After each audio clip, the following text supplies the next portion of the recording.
Hello, hello, welcome. Thank you. Sorry to keep you waiting. Walking around a thin line recently between the interests of the US and the European interests, and I'm wondering... I don't think there's such a divergence, that the threats posed to Europe are very similar to the threats posed to the United States. Destabilizing Russia, a threat from IS and Al-Qaeda, radicalization of our own people from outside sources, all of that, cyber, etc., they are the similar threats. That unites both Europe and the United States. It's why the United States is a cornerstone of European defence.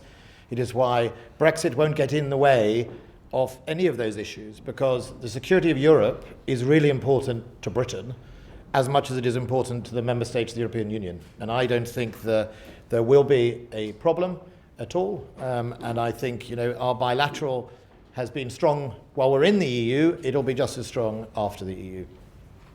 Ich kann das nur ergänzen. Die Bedrohungslagen sind so, wie sie beschrieben worden sind.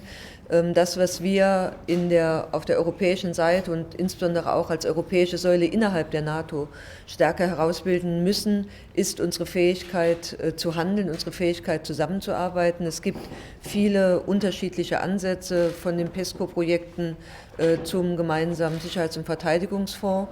Aber wir müssen diese Zusammenarbeit stärken, sowohl auf der bilateralen Ebene, aber eben innerhalb auch der europäischen Seite. Insofern ist das auch eine Ergänzung und trägt damit zu einer besseren Sicherheitslage bei. Example we have at the level of EU PESCO or the European Defence. On the recent threat, look, we take all our threats seriously from whoever they come from. The United Kingdom will do what it has to do to protect both itself and its allies in theatre and further afield.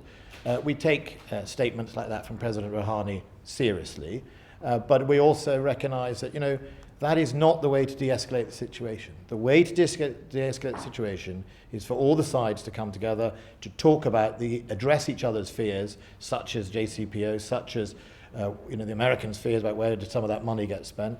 But at the end of the day, it is a de-escalation step we're looking for. We're not looking for a rhetoric. And if you know Iranian politics, it is riven with rhetoric anyhow. So I think what I would say is, take it seriously. We always prepare for these sort of things, but in the end, we're trying to find a way through this.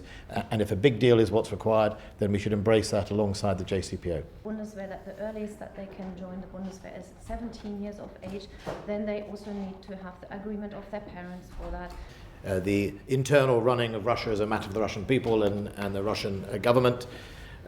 What matters to us is how Russia plays its part on the international stage and making sure that its behaviour where it is disruptive or threatening ceases, and indeed that we work together to make sure that Russia becomes a great partner for Europe. This idea of a general service duty. If you look at school leaving. Wir haben heute bei unserem Gespräch darüber nicht vertieft gesprochen. Ich glaube, es gibt im Moment sehr viele Spekulationen, was die Intentionen und was die Hintergründe für diese Entscheidung sind. Und insofern muss man das sicherlich im Auge behalten. Aber es ist heute schwer zu sagen, welche Absicht Präsident Putin mit dieser Verfassungsreform und auch jetzt mit der Regierungsumbildung verfolgt. Thank you very much, Yvonne. Okay, Excellent. thank you. Bye-bye.